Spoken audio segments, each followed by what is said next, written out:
बच्चों, मेरे इस ऑनलाइन क्लास में आपका स्वागत है। और मैं आपके हिंदी साहित्य के अध्याय संख्या 15 को लेकर उपस्थित हुआ हूँ, कुछ अभ्यास कार्य को लेकर। इस वीडियो के माध्यम से मैं आप लोगों को इस पाठ संख्या 15 मसूरी की सैर का जो भाषा बोध का जो खंड है उसका मैं कुछ अभ्यास करवाऊंगा। तो चलिए इस क्लास को स्टार्ट करते हैं।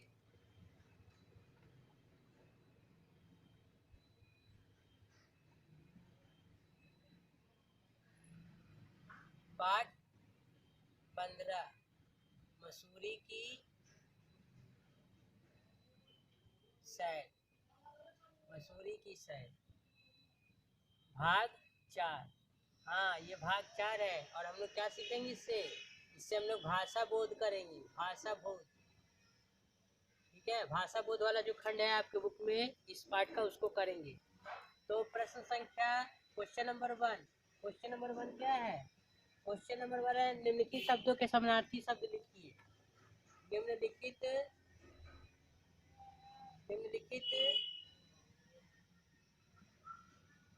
शब्दों के समानार्थी शब्द लिखना है। समानार्थी शब्द लिखिए। समानार्थी का मतलब क्या होता है? सिमिलर मीनिंग, सिनोनिम्स लिखना है। निम्नलिखित शब्दों के समानार्थी शब्द लिखिए। उसमें पहला जो शब्द है वो पहला शब्द क्या है? पर्वत। ठीक है, पर्वत। तो पर्वत का यहाँ समानार्थी शब्द लिखना है। दूसरा जो वर्ड है वो है खाना। तो खाना का यहाँ लिखेंगे, एक ही लिखना है समानार्थी शब्द। तीसरा प्रश्न ग है सुंदर। सुंदर, तो सुंदर का हम लोग यहाँ पर लिखेंगे घ। इस साइड में लिख देता हूँ, ठीक है, इस साइड में लिख देता हूँ। अगला जो वर्ड है वो है विश्राम। विश्राम, तो विश्राम का यहाँ लिखना है समानार्थी शब्द अंग। अगला जो है वो है पर्यटक।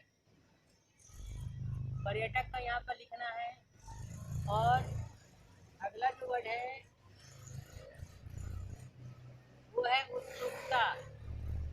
उत्सुकता, उत्सुकता का लिखना है यहाँ पर। यहाँ जगह नहीं है, अगर जगह होता तो मैं लिख देता यहाँ पर। ठीक है, तो पहले ये प्रश्न है निम्नलिखित शब्दों के समानार्थी शब्द लिखिए।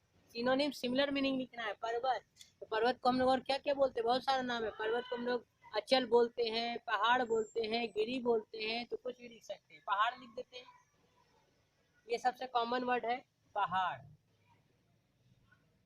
पर्वत का समानार्थी शब्द क्या होगा? पहाड़। खाना, खाना का समानार्थी शब्द क्या होगा? सिनोनिम भोजन। भोजन होगा, आहार होगा। भोजन लिखिए, भोजन भी लिख सकते हैं, भोजन। ठीक है, इसके बाद सुंदर। सुंदर का क्या लिख सकते हैं? तो सुंदर का भी बहुत सारा वर्ड होगा। ठीक है, सिनोनिम्स में हम लोग क्या क्या लिख सकते हैं? तो हम लोग सुंदर का जो है वो मनोहर लिख सकते हैं। ठीक है, और क्या लिख सकते हैं? तो सुंदर का सुहावना भी लिख सकते हैं। बहुत सारा वर्ड होगा। इसका देखिए आहार भी होगा, आहार। इसका क्या होगा? तो हम लोग इसका जो है गिरी भी लिख सकते हैं। गिरी मतलब पर्वत। खाना का भोजन, आहार, पर्वत का पहाड़, गिरी, सुंदर का मनोहर और सुहावना।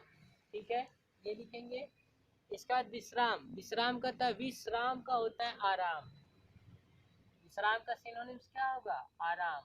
विश्राम का नाम मतलब आराम का नाम।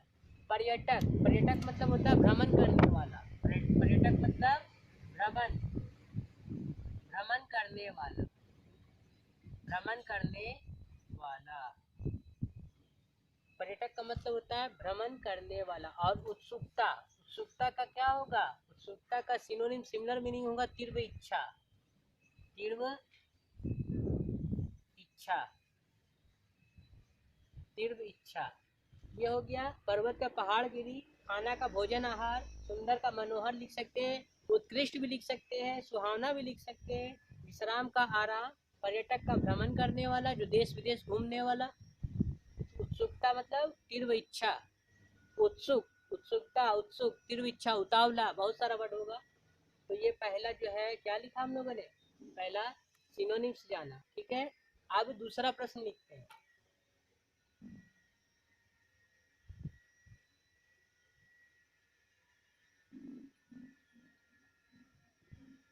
प्रश्न संख्या 2, क्वेश्चन नंबर 2 है। क्वेश्चन नंबर 2 क्या है कि अर्थ लिखकर, निम्नलिखित शब्दों का अर्थ लिखकर, निम्नलिखित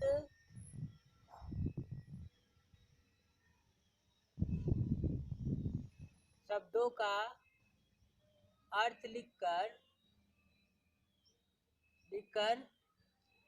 वाक्य बनाएं, वाक्य बनाएं। ये है निम्नलिखित शब्दों का अर्थ लिखकर वाक्य बनाएं। पहला प्रश्न, पहला शब्द है आग्रह। पहला शब्द क्या है, तो पहला शब्द है आग्रह। अब आग्रह का हम लोग लिखेंगे, पहले अर्थ लिखेंगे। आग्रह मतलब क्या होता है, अनुरोध करना, विनती करना, अनुरोध लिख देते हैं, अनुरोध, अनुरोध होगा। अब देखिए आग्रह का अनुरोध तो हो गया, अब इससे वाक्य बनाना है। तो आग्रह का, तो उसका वाक्य बनाएंगे, मैंने पिताजी से बाजार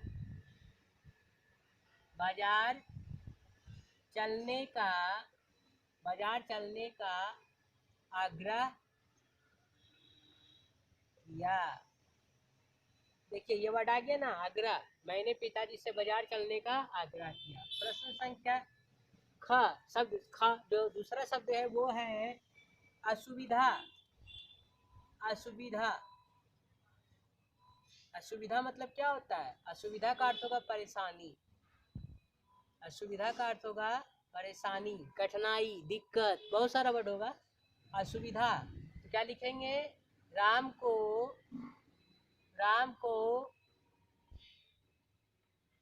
पढ़ने में असुविधा हुई।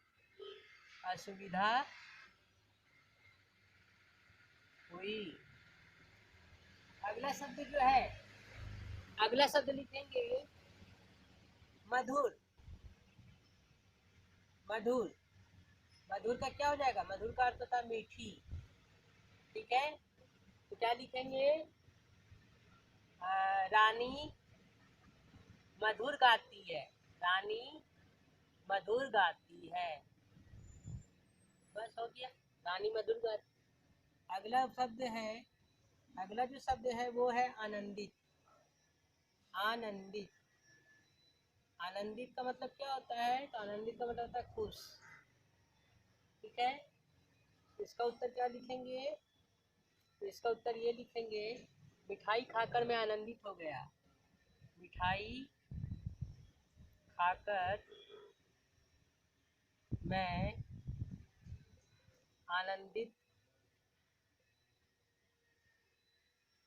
हो गया।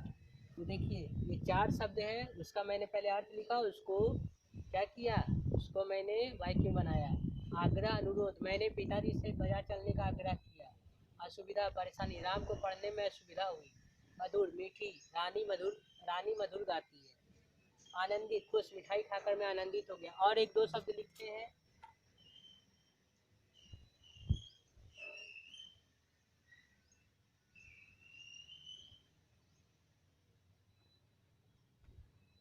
अंगा। अगला जो शब्द है वो परिश्रमी। ये आखिरी शब्द है इसका वाक्य बनाने वाला का। परिश्रमी का मतलब क्या होता है, मेहनती। आप क्या लिखेंगे, तो लिखेंगे मजदूर मेहनती होते हैं, या परिश्रमी होते हैं, या किसान परिश्रमी होते हैं, किसान परिश्रमी होते हैं। तो ये उत्तर हो गया आपका भाषा बोध में जो आपका है ना, भाषा बोध में जो प्रश्न है इसका मैंने बता दिया, 2 प्रश्न है। तीसरा प्रश्न आसान है। तीसरा प्रश्न क्या है, तीसरा प्रश्न है कि विशेषण का परिभाषा लिखे।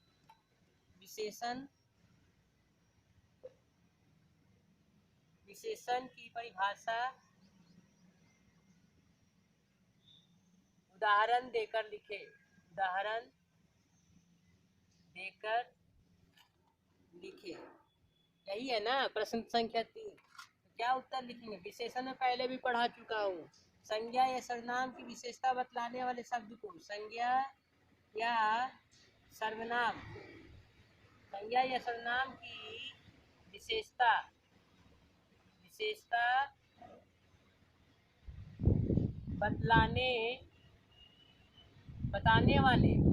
बताने वाले शब्द को या शब्दों को विशेषण कहते हैं, विशेषण कहते हैं। अब जैसे उदाहरण लिखेंगे, उदाहरण हम लोग इसी वर्ड से लिख लेते हैं ना। क्या लिख लेंगे? परिश्रमी। ये देखिए, ये विशेषण है परिश्रमी। फिर क्या लिख सकते हैं? अनुपम, मनोहारी, मनोहारी भी लिख सकते हैं, अनुपम भी लिख सकते हैं। तो बहुत सारा वर्ड आ जाएगा इस बुक में, जो इस चैप्टर में आया है। परिश्रमी, मेहनती, मनोहारी, अनुपम, ये सब चीज़। तो बच्चों, हम लोगों ने इस वीडियो के माध्यम से जो भाषा बोध खंड है पाठ संख्या 15 का, उसको हम लोगों ने सीखा, देखा, समझा। आप लोग भी इसको करेंगे। धन्यवाद।